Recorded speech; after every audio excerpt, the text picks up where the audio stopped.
don't be surprised when she gone girls you. Saving my squishy, soft-bodied skin. He's always got his sooty wrench on him. Amazing Technicolor Shit Show. Hello and welcome. This is Amazing Technicolor Shit Show, the podcast about fumbles and follies from all levels of live theater. I'm Trev. And I'm Elle. And we are theater people. Yeah. What do you got going on in your life, Elle? Well, currently I'm choreographing a kids show. I said I wasn't going to choreograph kids shows anymore, but You here did. I am. I think on this very podcast. I think on this very podcast I may have said that I wasn't going to do it again, but here I am choreographing a kids show, cast of 120. It's fine. Two of our nieces are going to be in this show. Yeah. And it's going to be great. It's another one of these giant, ridiculous spectaculars of children. Yes. And you know what? I have just decided that it's just not going to stress me out. Like, I just decided I'm not going to be stressed out by this one. And so far, that's sort of true. All right. So yeah, we'll see how long I'm singing that tune. But yeah, so I got that going. Nothing is yet set in stone, but I might be helping out a friend by appearing in a musical for one number. A special appearance. Appearance. There's a fellow choreographer, has a big dance number in a song and needs more dance people. So I might be stepping in to just like do one song in a musical. One shuffle ball change and then you're out. And then I'm out. Get paid by the buffalo. There might be that possibly on the horizon. Obviously, we have our pod. I also recently took up running, which is not theater related, but just because I needed more things to fill my time, apparently. So yeah. How about you?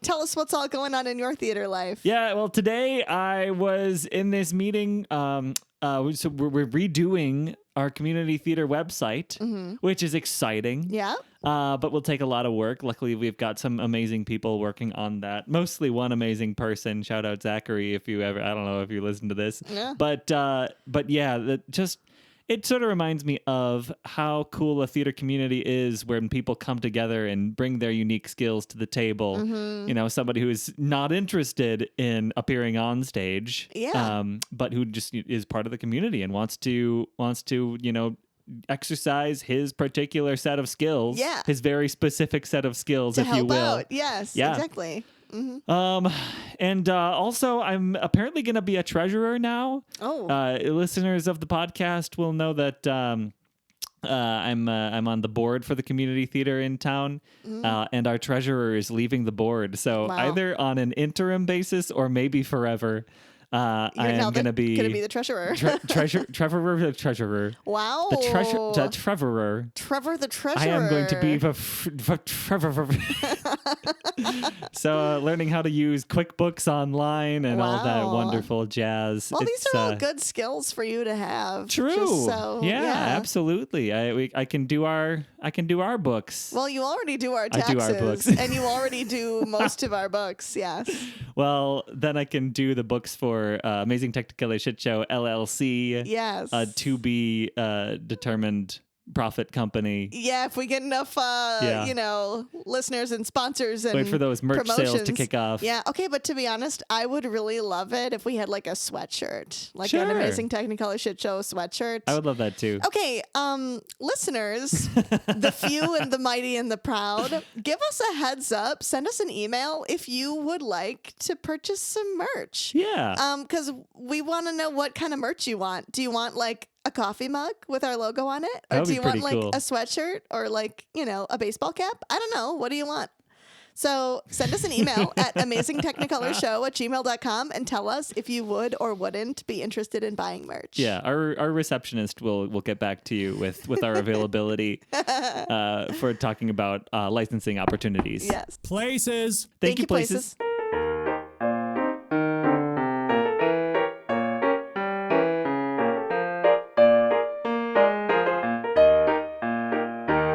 Long before she became the undisputed queen of crime, Agatha Christie was a weird little theater kid. Oh, wait, what? Okay. Yes. She was dazzled by the allure of the stage. Agatha Christie grew up attending weekly performances with her siblings and even acted in amateur productions staged by family friends. Aw, cute. Christie wrote about her childhood in an autobiography. One of the great joys in life was the local theater. Oh. We were all lovers of the theater in my family. It was a really important part of her childhood, and it really sparked her interest in storytelling. That's so neat. Isn't that sweet? So this is something that I had heard before, that that Agatha Christie thought of herself as a playwright more than a author. Is that true at all? I have not seen that ever quoted. I haven't seen somebody her quoted online to say that. said that at one time. So I took it as true. Yeah. But regardless, it's really sweet to hear that theater had an impact on her growing up. Yeah. Mm-hmm. Of course, everyone knows Agatha Christie for her novels. She is the best-selling novelist of all time. Oh my gosh. And even bigger than Danielle Steele. Even bigger. And of course, she's famous for the creation of detectives like Poirot and Miss Marple. But the stage was one of the great passions of her life. In fact, she had actually experimented with playwriting years before ever publishing her first novel, The Mysterious Affair at Styles, in 1920. Okay, maybe that's what I heard. Maybe I heard that she was a playwright first. Yes, that she actually had done some she had experimented with playwriting before she became a novelist. Experimentation. Her instincts for dialogue, timing, suspense, and carefully orchestrated reveals were naturally theatrical from the beginning days of her writing. Oh, that's interesting. Like, some people write in a non-theatrical way. Yeah. I've never read an Agatha Christie novel, but I guess I should. Well, we have several Yeah. that you can grab from. But yeah, the adaptations of her work that I've seen are definitely theatrical. You can see that the stories that she tends to write, they lend themselves to well to being that. acted out for sure. Exactly. Yep. So funny enough, Christie's first official foray into stage writing sprung up after she was a bit disappointed by someone else's adaptation of her work. If you want something done right, do it yourself, Do right? it yourself. A stage adaptation of The Murder of Roger Ackroyd, which was called Alibi, introduced her detective Poirot to theater audiences in 1928. But Christie disliked aspects of how her famous detective had been portrayed in the adaptation. She responded by writing her own original play, Black Coffee, in 1930. It became her first published play and the only full-length stage work that she wrote that actually features Poirot. Okay, cool. More importantly, it marked the beginning of a remarkable secondary career, Oh my gosh, yeah. one that would eventually make her the most successful female playwright in history. Let me just pick up a side hustle and quickly become the best that there is at that side hustle. Yeah, right? Amazing. Over the next decades, Christie would write more than 20 original full-length plays, as well as 13 stage adaptations of her novels.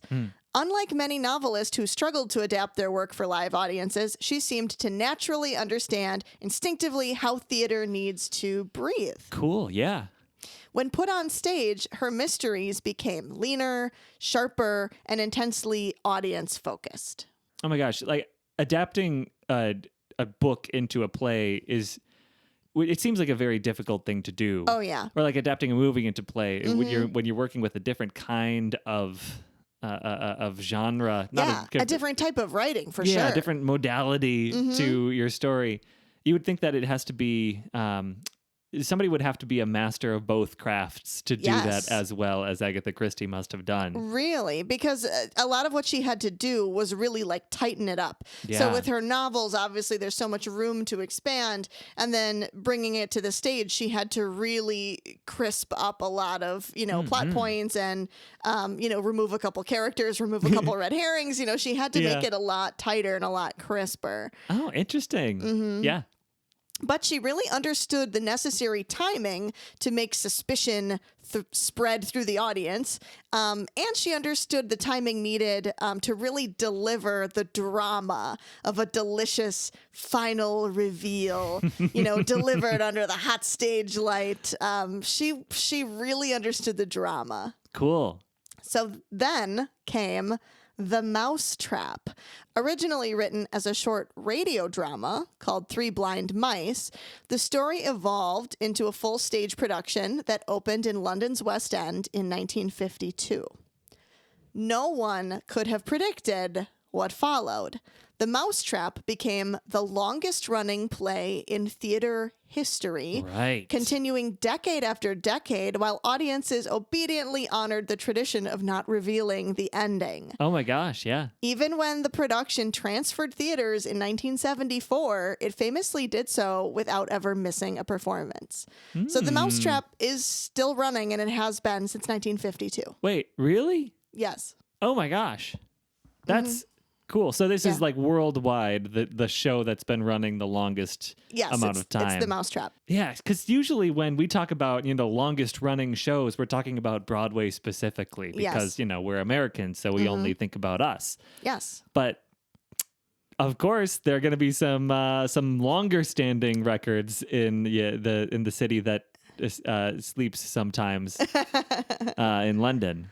Yes. So this show's been going on in London for 75 years. Cool. The incredible success of The Mousetrap transformed Christie from just celebrated novelist into theatrical legend Yes. as well. By 1954, she achieved another extraordinary milestone in theater. She became the first, and still the only, female playwright to have 3 productions running simultaneously in London's West End. Alongside The Mousetrap were Witness for the Prosecution and Spider's Web. Cool. There's very few other composers, writers, artists who have this same distinction. Andrew Lloyd Webber has had 3 shows running on West Sure. End or Broadway. Sure. There's very few people have had this distinction, and she is still to date the only woman who's ever had 3 shows simultaneously on London's West End. Neat. So this all really is just proof that Christie's mastery of suspense worked just as brilliantly on the stage as it did on the page. Cute.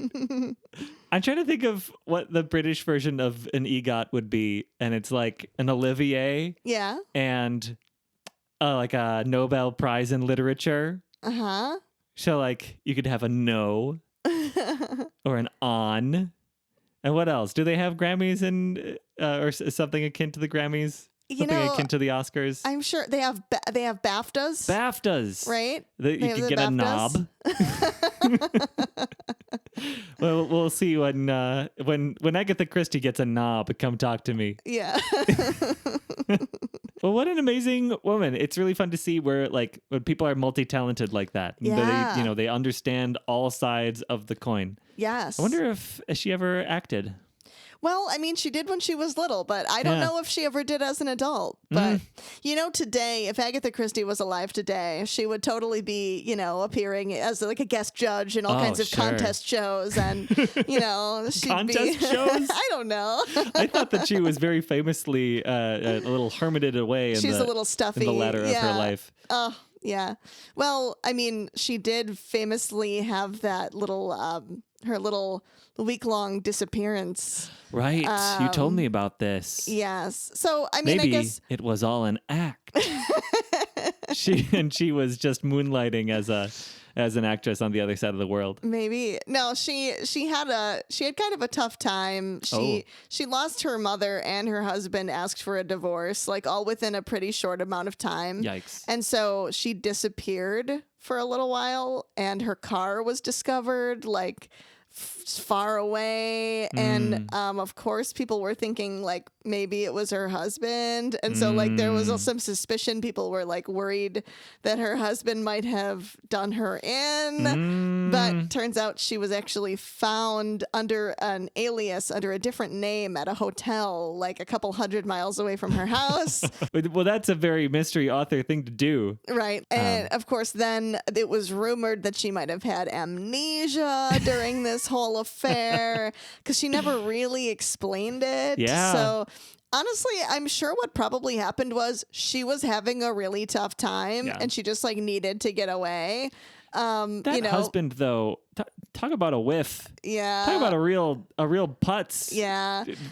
Saying so long to Agatha Christie. Yeah. Well, and then also, I'm sorry, if you're married to like the best-selling mystery author of all time, like don't be surprised when she gone girls you and like gets you kind of framed for the crime. There you go. Good for her. Right?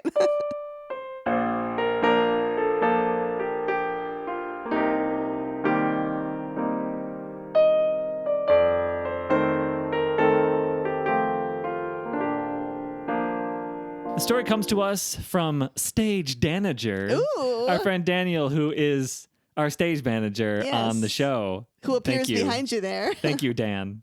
Daniel writes about a show that we were involved with. Yeah. This is a story about SpongeBob the musical that I actually directed. Stage Danager writes, though I play the stage manager on the show, I've never actually been on crew in real life. Sure, I've been assigned to and moved set pieces when in the cast, but never have I been part of the crucial part of production that most shows truly can't go on without. And while they are often left unseen, usually by design and when things are running smoothly, they shouldn't go unappreciated or unacknowledged. Thanks, Dan. Oh, yes, definitely. I was in a production of the SpongeBob musical playing Squidward. At the very end of the show, when, spoilers for those with such sensitivities, like yours truly, the day is saved and it's time to celebrate. That was the spoiler for the SpongeBob musical. Okay. The day is saved. Yeah. Each character heads off stage to grab an instrument before returning to join the festivities and rock out. Squidward has a fairly short turnaround where he exits and enters almost immediately, fetching the clarinet that he's famously known for. Those involved in theater know that actors are assigned to their own props, and it's a big no-no for anyone else so much as touch them, besides stage managers and crew members who may have to assist with their placement and retrieval in some way. Mm-hmm. At some point, might have been between acts or after a scene in the second act, I was supposed to move my clarinet from the stage right wing and set it by the other instruments where I'd be exiting stage left.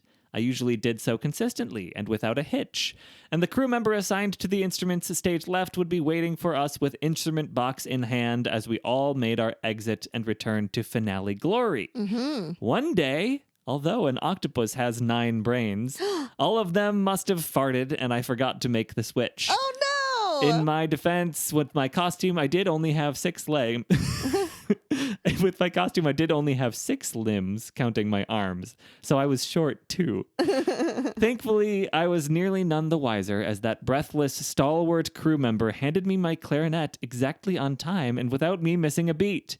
Here, with seconds ticking before I'd be coming off stage, and also being responsible for everybody else getting their instruments, she realized my instrument was nowhere to be found, hauled it deeper backstage and down the long hallway behind the auditorium, located my clarinet with the help of a fellow crew member, and returned just in time to make the seamless handoff, saving my squishy, soft-bodied skin in the process. Oh.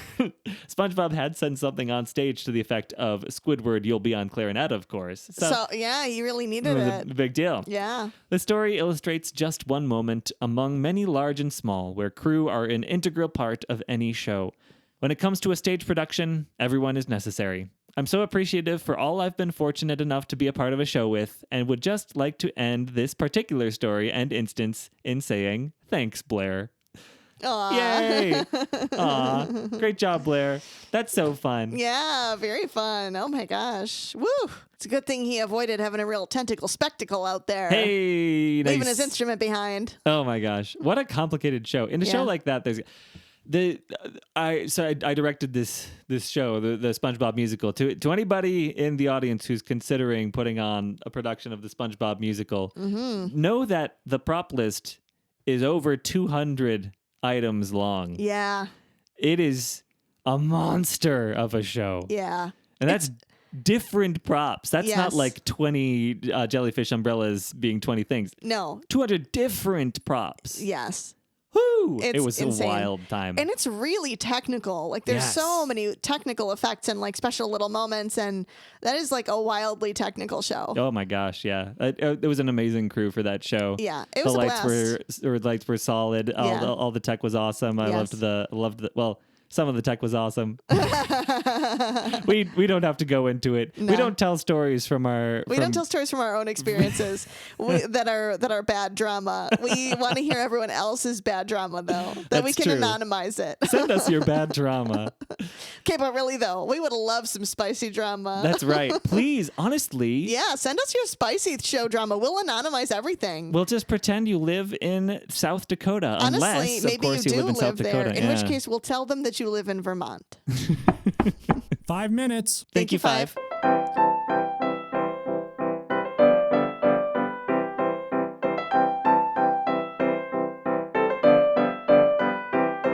All right, Trev, we are going to have you write your very own stage Whodunnit. Oh my gosh. A real who has done this. Oh, am I going to be as good as... am I going to get a knob? Oh, we'll see. I don't know if better. you're going to be as good as the master. I but probably won't be, we'll but see how it I'll goes.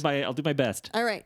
First of all, number one, what's the setting? Agatha Christie stories often take place within a location where we know for certain there's a limited amount of suspects. Okay. Okay, so what's your location? A boat. Okay. Can it be like the Anything Goes ship? Okay. Yeah, I don't know what that ship is called. A perky little cruise ship? Just kidding. It's the HMS Pinafore. Okay, Because I know what cool. that ship is called. Okay, sounds good. Old-timey ship. All Bunch right. of sailors. Okay. Yeah, a lot going on. Who gets killed and how? Well, let's have some fun here. I think piloting the ship, Captaining, you could say. captaining the ship is Captain Hook. Okay. From Peter Pan. All right, cool. And he ends up with a crocodile bite. Oh.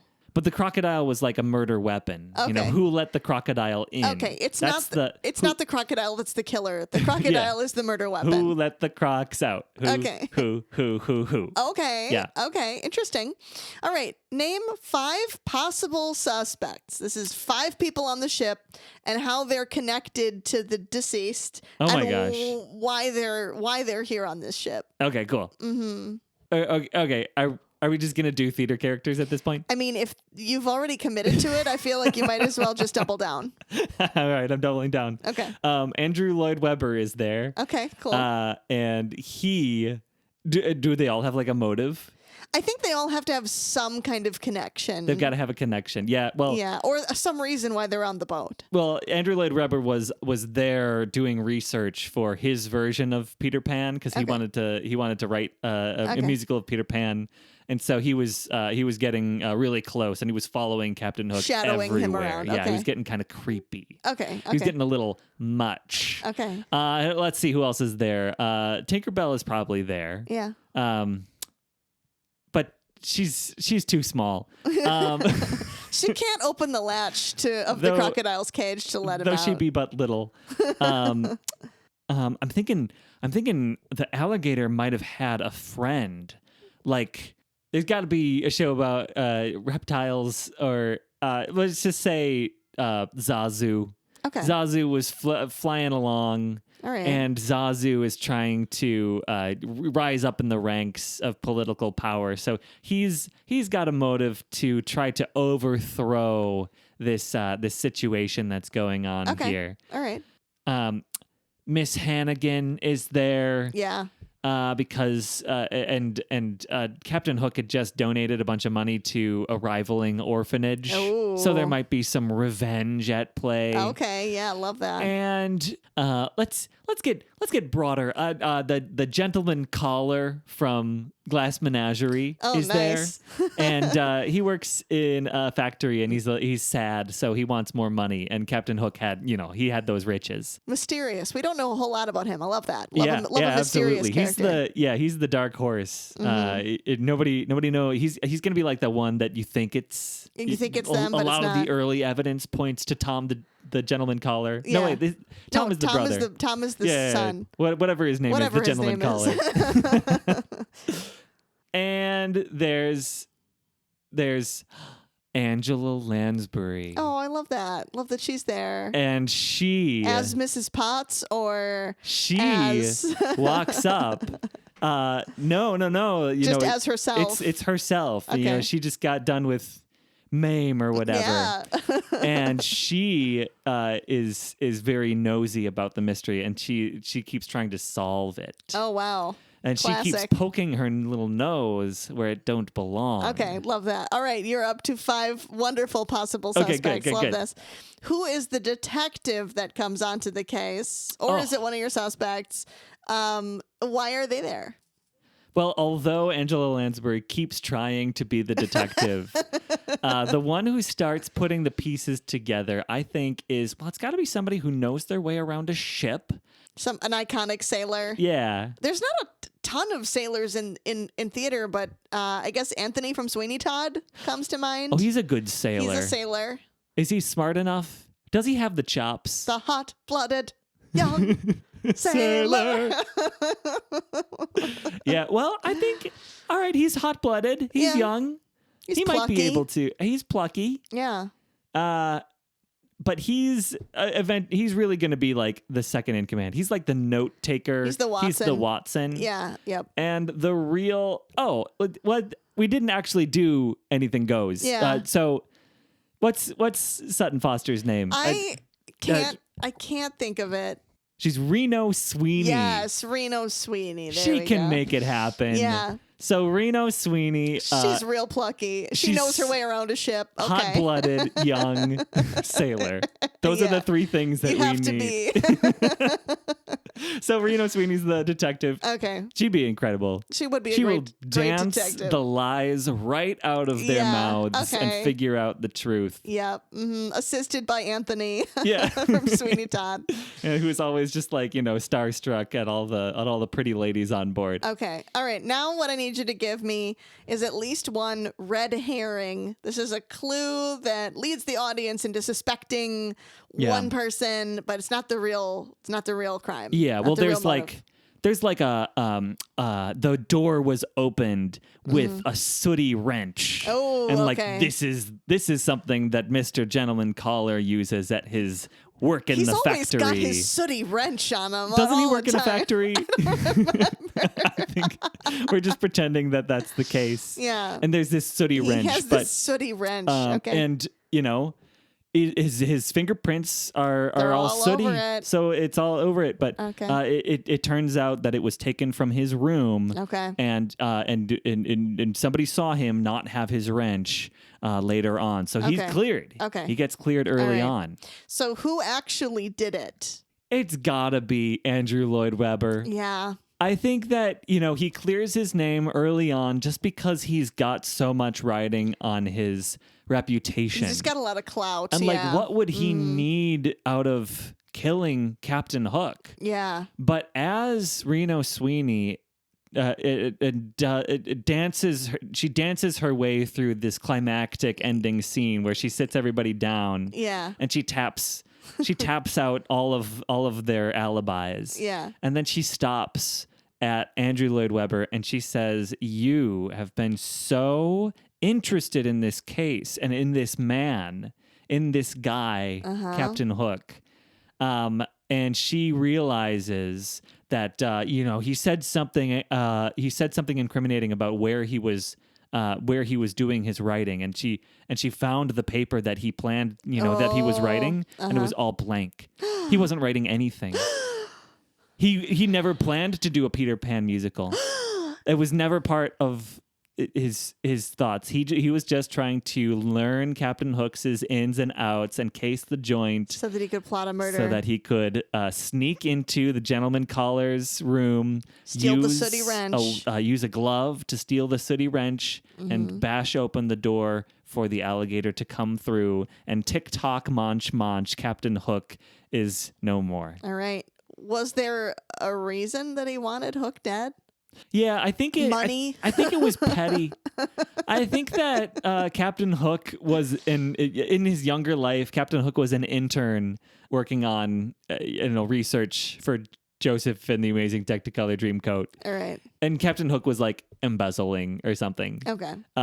And so Andrew Lloyd Webber found out and got mad and decided to take matters into his own little hands. Several years later. Many years later. All right. Yes. Cool. Well, there you have it. That's the mystery play. Tragic tale. Tragic tale. Truly an unfortunate situation. Yeah, because we're writing for stage, are there any special theatrical magic moments that you'd like to add? The boat is actually floating. Oh, It's cool. just it's performed at a swimming pool. Oh, I love that. On an actual boat. And you have to build an HMS Pinafore and bring it into your school's, the lap swimming portion. Love that. So it's not too deep. Nice. This has been Amazing Technicolor Shit Show. Thank you so much for listening. We love you very much. Go ahead and send us your stories. We want all of your theater tales, good, bad, tragic, and otherwise. That can be sent to us at amazingtechnikolershow@gmail.com or at the form on our website at amazingtechnikolershow.com. If you liked the show, go ahead and leave us a great review and to tell your friends about us. If you don't like the show, then tell your enemies about us, and they might just get written into an Agatha Christie novel as the murderer, as a real dingus of a character. Yeah. She'll use their first and last name without edits. It'll be super embarrassing for them. Yeah. Our accompanist is Paul Thelen, and the stage manager was voiced and played by Daniel Schneider, the stage danager. As always, thank you so much for listening, and we wish you all the very, very best. And whatever you're up to, be it on stage, off stage, or in your life, break a leg. Amazing Technicolor Shit Show.